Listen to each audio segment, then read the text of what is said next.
मुख्यमंत्री ममता बनर्जी ने Basirhat super speciality अस्पताल में 10 बिस्तरों वाली डायलिसिस इकाई का वर्चुअल उद्घाटन किया है तथा इस अवसर पर उन्होंने अपने वक्तव्य भी रखे। मिली जानकारी के अनुसार बसीरहाट सुपर स्पेशलिटी अस्पताल में अभी तक 5 बिस्तरों वाला डायलिसिस विभाग था, जो कि काफी कम है।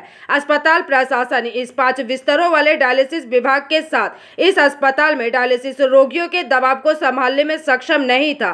गौरतलब हो कि बसीरहाट में अनुमानित 30 लाख लोग रहते हैं। इस विशाल संख्या के बीच बसीरहाट अस्पताल में डायलिसिस विभाग में बिस्तरों की संख्या बढ़ाने की लंबे समय से मांग चल रही थी। इसलिए लोगों की जरूरतों को ध्यान में रखते हुए मुख्यमंत्री ने विधायकों के साथ अपनी बैठक में वादा किया था कि वे बसीरहाट अस्पताल के डायलिसिस विभाग का आधुनिकीकरण करेंगे और बिस्तरों की संख्या बढ़ाएंगी। और उन्होंने आज इसका उद्घाटन किया एवं डायलिसिस विभाग की संख्या 5 से बढ़ाकर 10 कर दी गई है।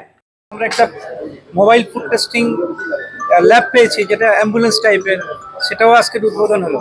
এবং এই দুটো জিনিস উদ্বোধন হলো, একটা হচ্ছে mobile food testing lab ambulance টাইপের, আর একটা হচ্ছে 10 ইউনিট ডায়ালিসিস ইউনিট, 10 বেডের ডায়ালিসিস ইউনিট। উদ্বোধন করলেন আমাদের মাননীয় মুখ্যমন্ত্রী শ্রীমতী মমতা ব্যানার্জি মহাশয়।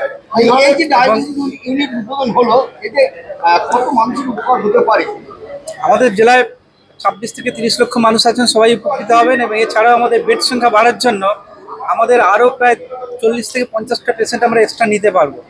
তো সেটা আমাদের আসতে শুরু করেছে, 5-6টা পেশেন্ট অলরেডি চলে এসছে। এবং এর ফলে আমাদের জেলার সঙ্গে সঙ্গে পার্শ্ববর্তী যে সমস্ত জায়গায় থেকে পেশেন্ট আসবেন তাদেরকে আমরা রিসিভ করতে পারবো। এবং আমাদের প্রায় 100 থেকে 110 জনের ডায়ালিসিস চালানোর মতো ক্যাপাসিটি তৈরি হলো।